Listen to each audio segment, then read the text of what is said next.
All right, let's call the meeting to order, June 24th, 6 p.m. Can we stand for Pledge of Allegiance, please? I pledge allegiance To the flag of the United States of America and to the republic for which it stands, one nation under God, indivisible, with liberty and justice for all.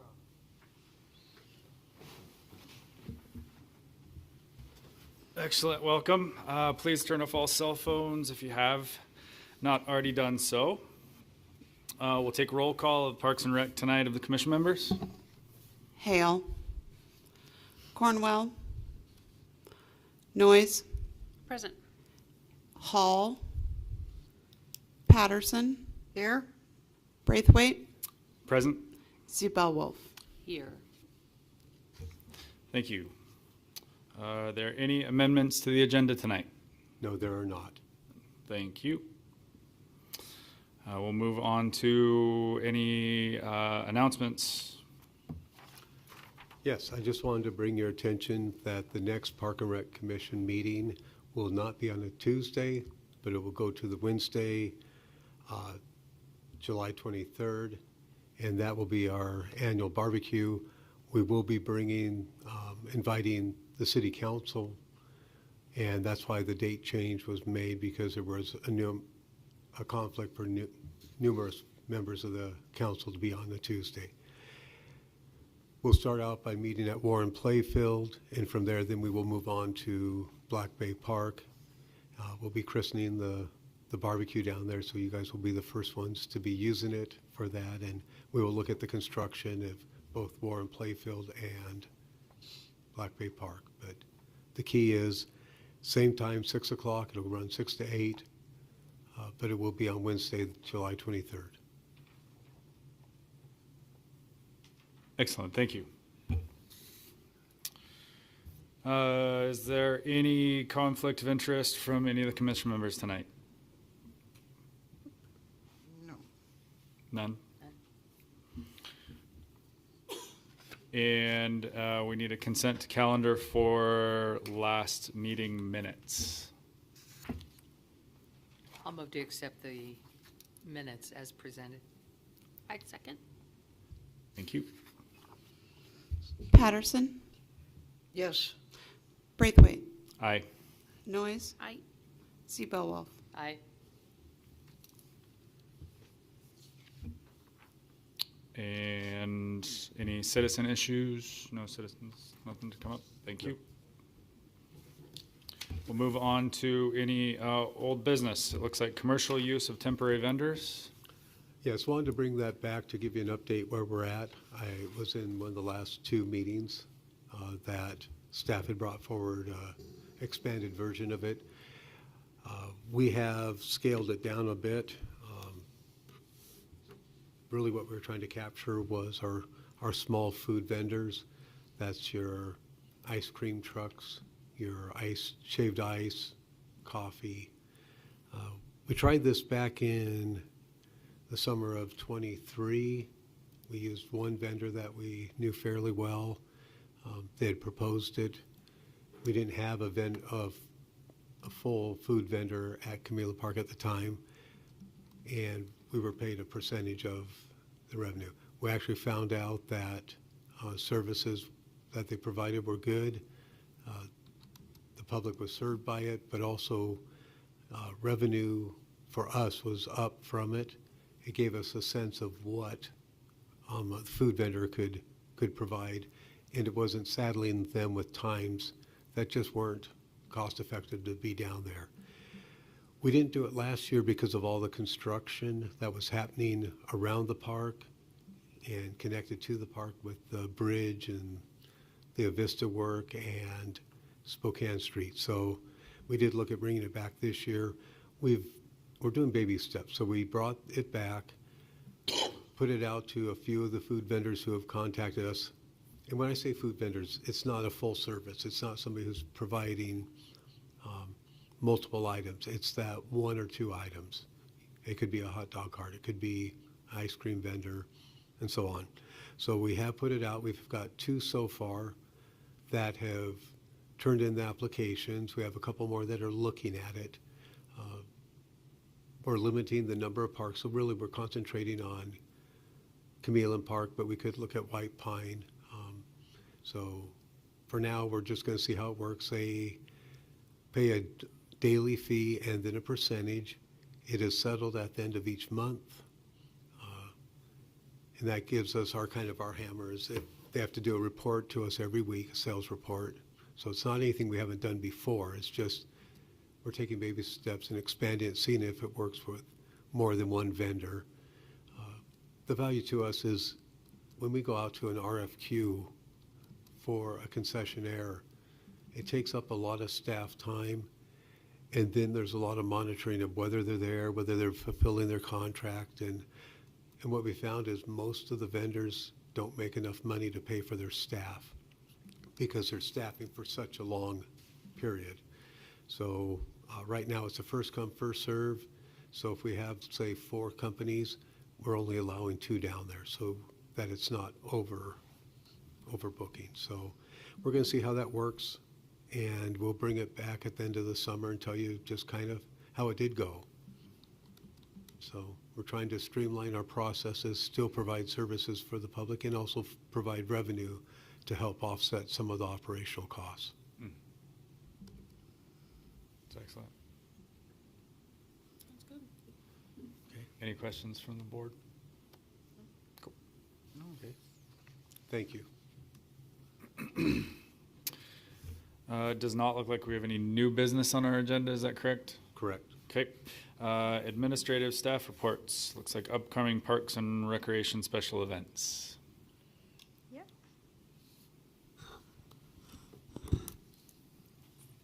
All right. It doesn't go down any lower. Okay, stop making fun of me. Hi, I'm Tracy Stevenson, the Recreation Manager. This is the same presentation I'm going to give at City Council, so it's kind of my run-through on it. So I'm going to kind of go over a little update on the upcoming summer recreation activities we have. The first one you'll see, triathlon, which is exciting for me. We'll get into it. All right, so the big upcoming summer events, since we only have about 4 or 5 good months of weather, or I shouldn't say good weather, nice summer hot weather, we really took advantage of it and put all kinds of activities on top of our youth sports. We have our summer baseball and that. Then we also try to offer quite a few special events we cram in there. So one of them I'll talk about is our Camp Chameleon, which is 11 weeks. I'm just going to give you a brief info, and then we'll delve in a little bit more. But that's our summer camp that's 11 weeks at Kiwanis Park. The movies in the park, we're going to do 3 this summer. And then Post Falls Festival is our 3-day event. That'll be in July. And then the Post Falls Sprint, Triathlon, Duathlon is coming back after 2 years of a hiatus. And then there's the brand new Pickleball Palooza. So summer camp, really going to make us feel old after we just saw some pictures of Kiwanis Park, but this is its 30th birthday. It began in 1995, so here we are.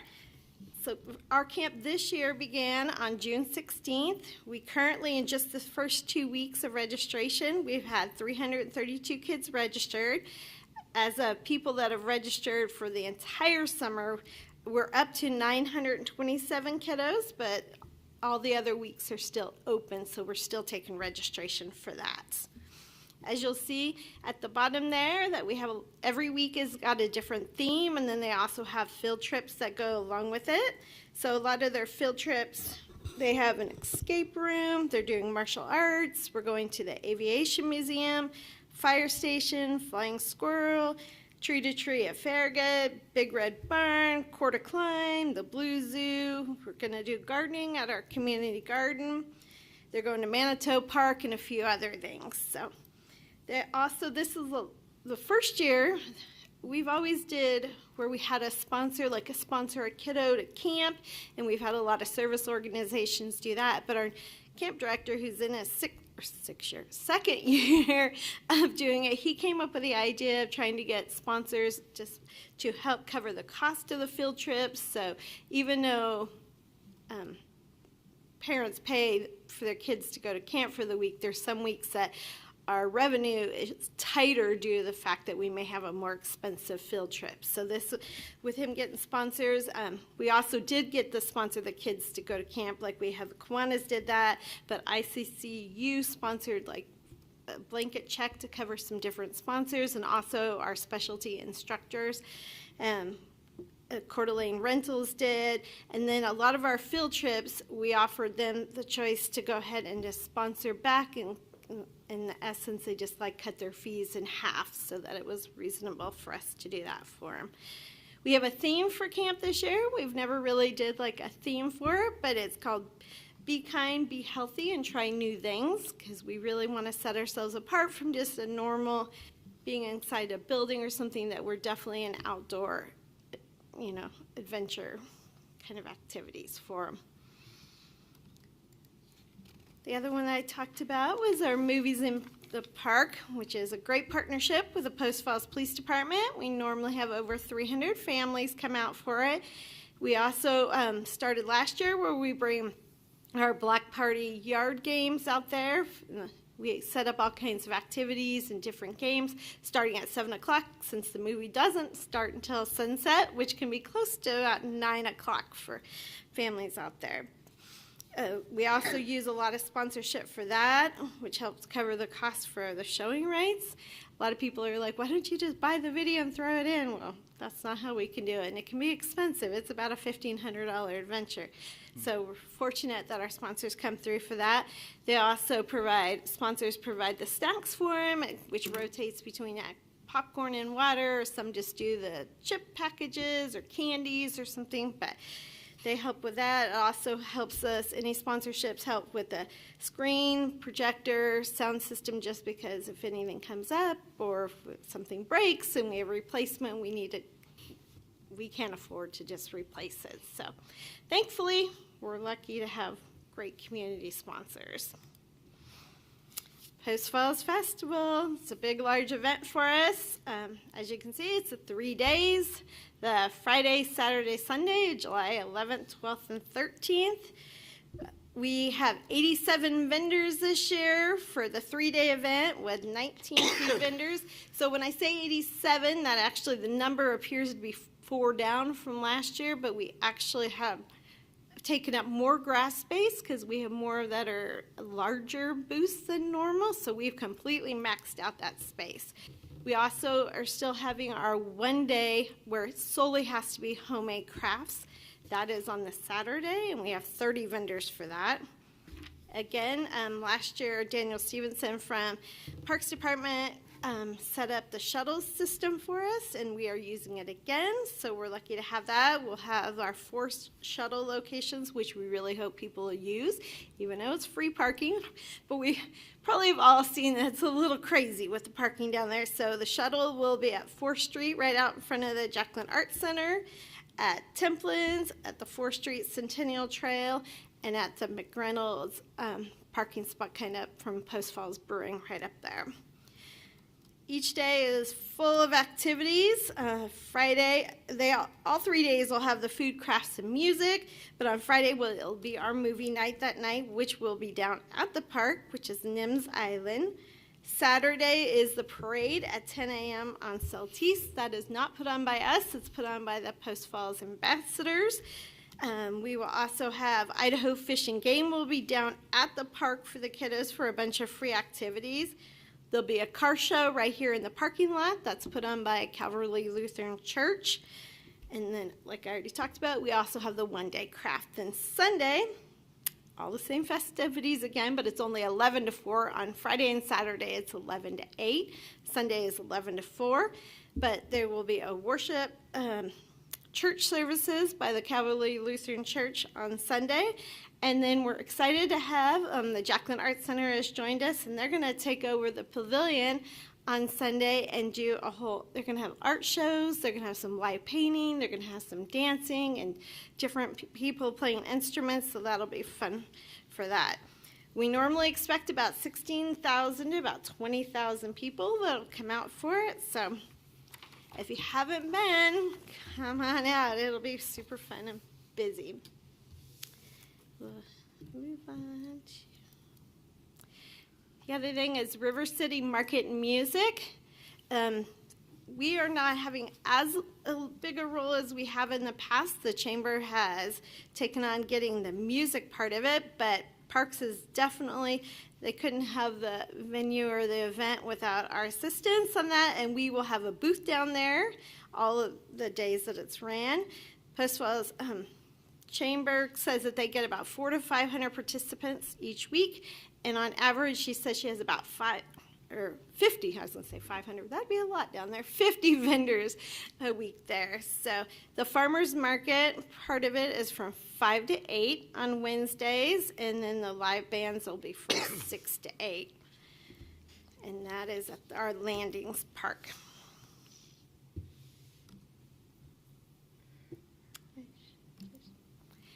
Then this is fun for me. The triathlon is coming back after a 2-year hiatus, so it's exciting that it's coming back, but it also means that it's practically starting like a new event for us, because you lose a lot of your participants, you lose your sponsors, it's bringing them back. So we were off, as I don't know if everyone knows, but the first year in 2023, we were at Packet Pickup when the fire broke out, so that ended us for that year. And last year, with all the construction, we did not feel comfortable that we could bring back a truly very organized event with so many different obstacles. So we're taking registration now. It's on runsignup.com. I was kind of going to go over a little bit because this is leading into this one is coming back, as I mentioned, and also then we'll have a brand new program. So some of the things I was going to go over is what it takes for us to actually start a brand new program or just to run a program in general.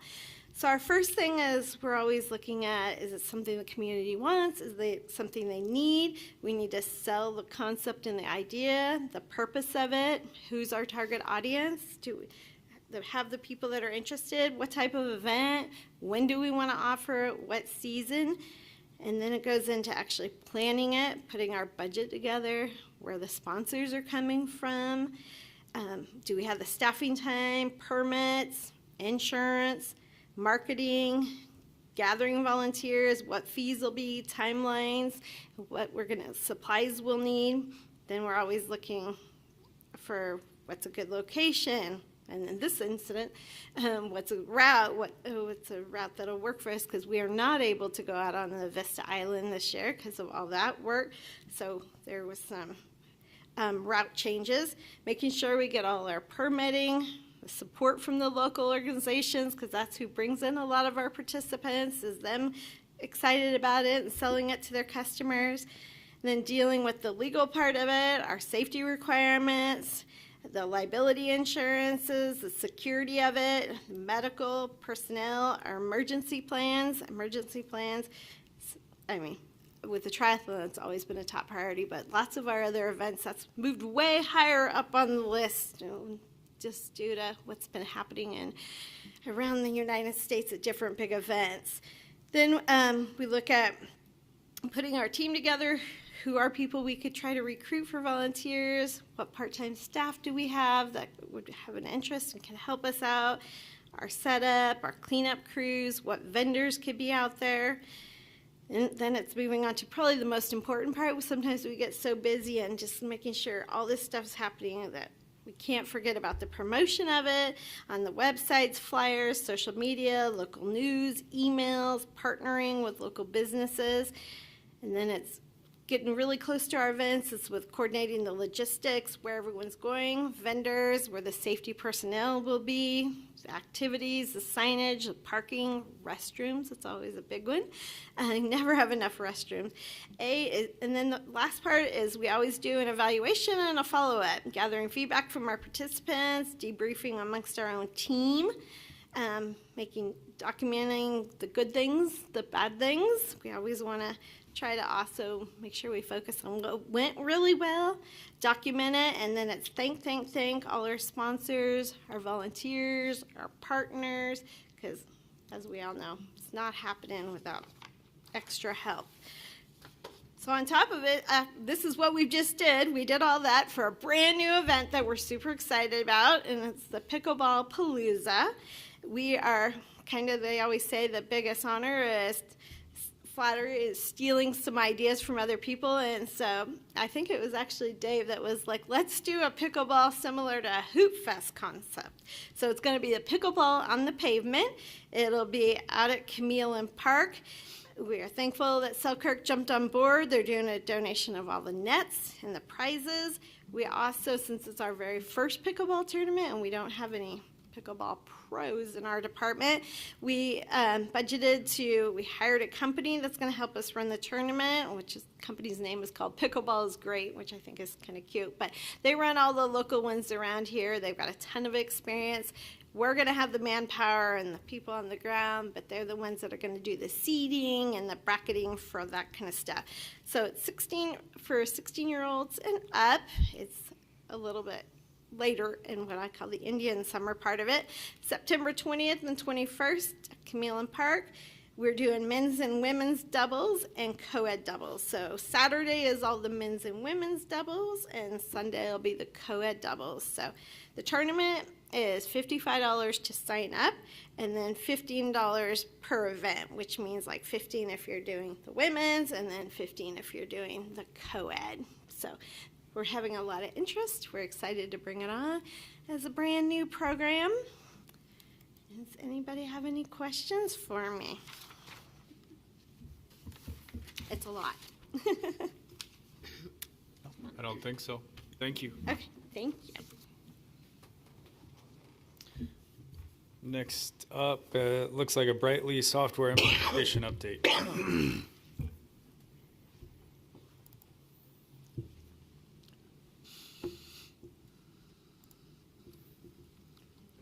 Well, thanks for having me tonight. Brian Myers, Parks Manager, and I guess we're kind of giving you a peek behind the curtain across the board, both recreation and the park side. So this is specific to our recent software implementation that we're working with a software company named Brightly, but kind of on a higher level, computerized maintenance management system, CMMS, and asset management. So how we take care of the things that the community has invested in their park system. So just kind of going to walk through what that looks like and an overview on those ideas and where we're headed with this software implementation.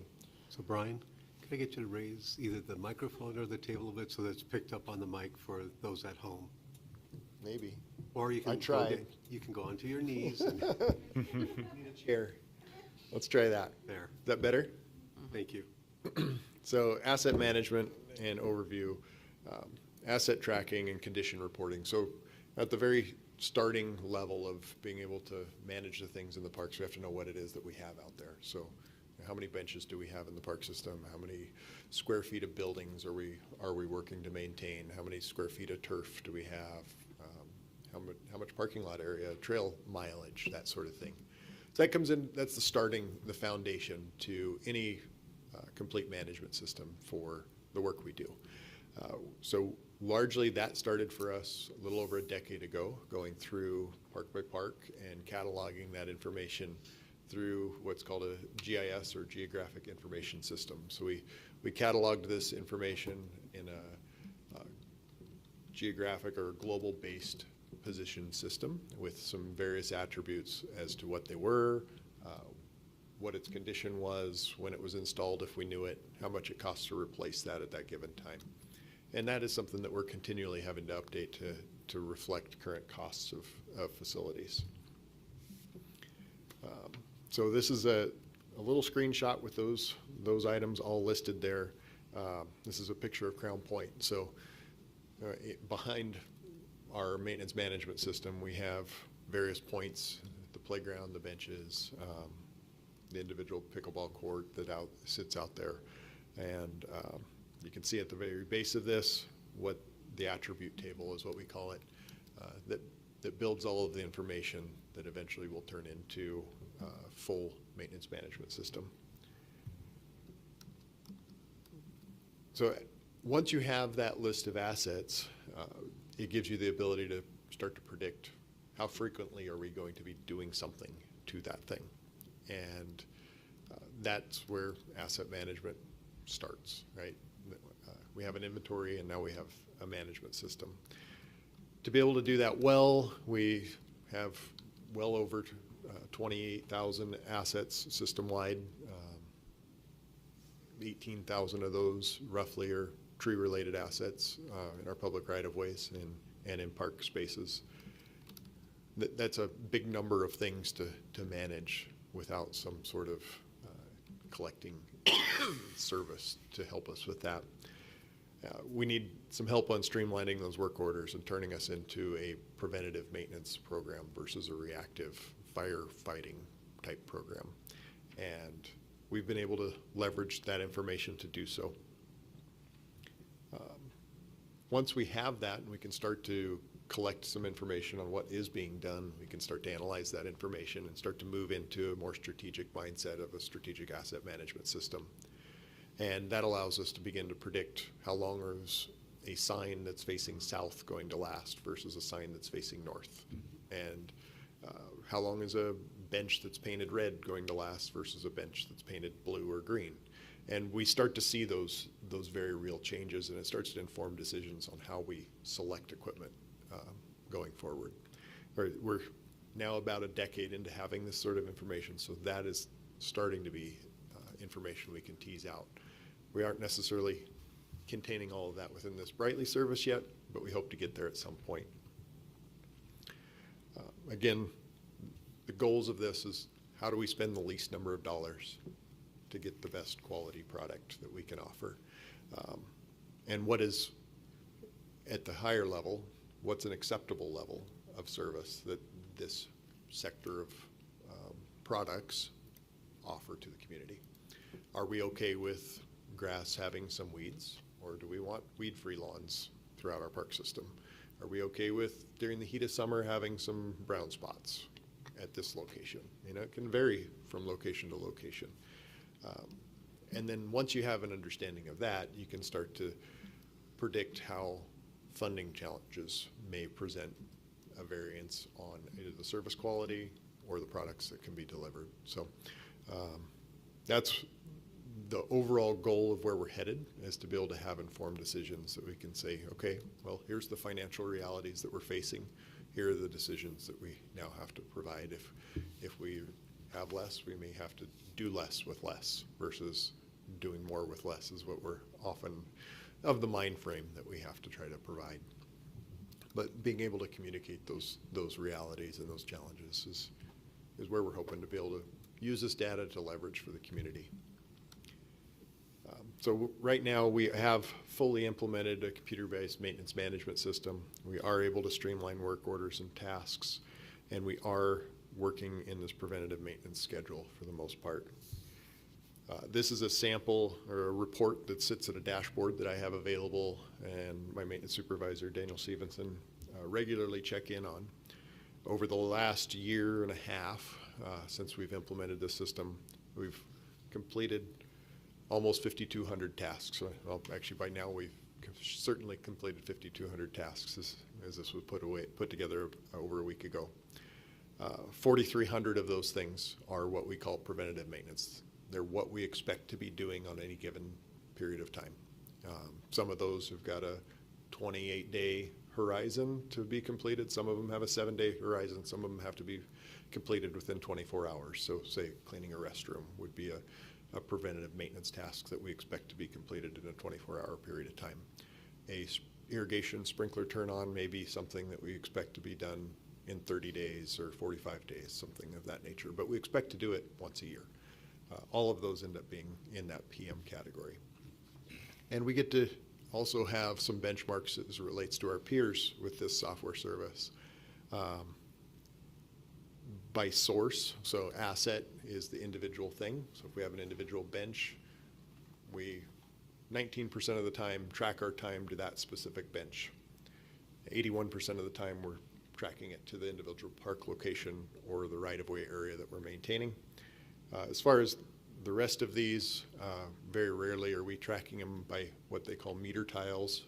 That would come into play with equipment a little more, but in our operation, we have our mobile rolling stock is tracked through our fleet division. So that's not something that we hold those assets, they're in our inventory, but they aren't something that we are tracking the workflow for. So it wouldn't show up on this report. And then site is just Parks and Recreation Department. That's a software related language thing. So as it relates to stacking up against our peers, I'm really happy with the way this looks. We generally are tracking by location is what I was hoping for, especially at this phase of implementation. So that's all looking great. From a work order summary, again, this shows the preventative maintenance, and then some subtleties in the trend line. The lighter colored blue is our 2025 year. We saw some shifts towards reactive work this year versus preventative work, and that was largely because the first year of implementing, we were maybe a little too granular in our preventative maintenance tasks, and we scaled some of that back based on the things we were seeing not being accomplished that were maybe a little bit too much of a stretch goal. So, but generally, we're tracking close to 40 hours a week for each of our staff. So all of that's positives that I like to see, especially this early into a software implementation. Kind of where we're headed is, again, that predictive level of data. What can we use this information for to inform decisions and inform budget and the impacts of future budgets on our general operation. And really here we're still looking at the trend lines. One of the unique things that stood out as we began to implement this is where we spend the majority of our operational dollars. And we don't track all of the materials specific to these individual work orders. We kind of aggregate that on the back end. So largely what you're seeing here is going to be labor hours being reflected. Oftentimes, one of the questions we get through the winter months in particular is, what do you do in the winter as a parks team? When you look at this graph, it really starts to show that the majority of what we do isn't necessarily things that grow and are green. We aren't generally spending time in horticultural tasks. We're spending time maintaining buildings and parking lots and trails, and it's a lot of built infrastructure is the tasks. Over 2 to 1 time frames are spent on that civil type infrastructure and vertical type infrastructure. Again, this shows that, also shows some of the planning clerical tasks that my time and some of our other planning tasks that are required to hold community events and support outside user groups, sports user groups, and the like, handling picnic shelter reservations and that sort of thing. But again, these are mostly just trend lines at this point, where it just gives us a snapshot of where we were last year. Once we have that, we can again start to inform our service level discussion. And this is really the dialogue that we gain from your group when we go out and do these field barbecues in July, as we get to start to dialogue through where are we at, how are we doing, is this acceptable, is it not acceptable, is this acceptable everywhere, where does that timeline go? And then that helps us inform the decisions like we have at Warren Playfield, where we have a playground that's over 30 years old or nearing 30 years old, and it's time to update this facility to meet the demands of the community now. So those are just some questions that I would have you keep in mind as we go outside next month for the Park and Rec Commission meeting is, where does something fall below an acceptable level? For me, safety stands first and foremost. We have to maintain things in a safe and predictable level, or we need to make some changes. So that's bottom line, but where is that next level of wiggle room that the community sees? And that's a big role that you all fulfill in informing staff and in directing that. And where are those lines amongst staff or amongst individual facilities? our athletic facilities, are they all the same? Or is it an athletic facility that holds a higher level of play? Where does that bar for that individual facility versus another? Is a garden area something that requires a higher level of care or production output or aesthetic output? Where does that line live?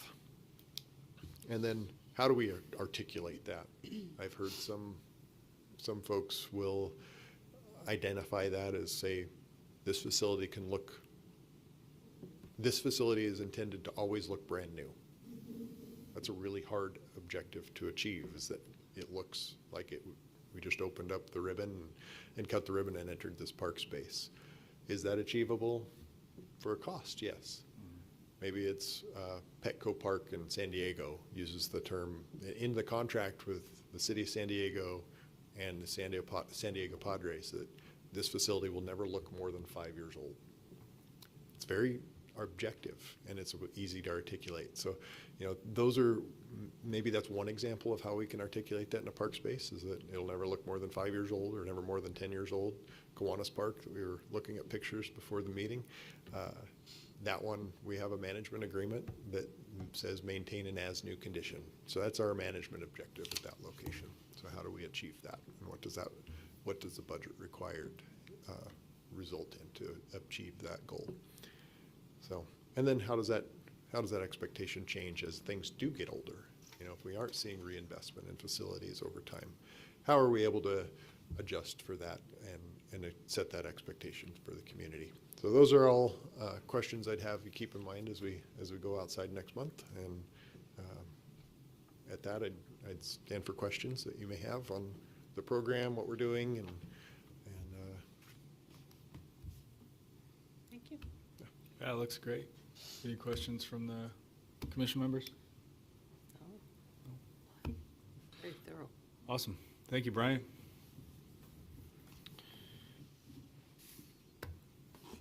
This time, I would like to ask for any comments from the commission. Any final comments? Nope. All right. Well, thank you all for attending. I call this meeting to adjournment.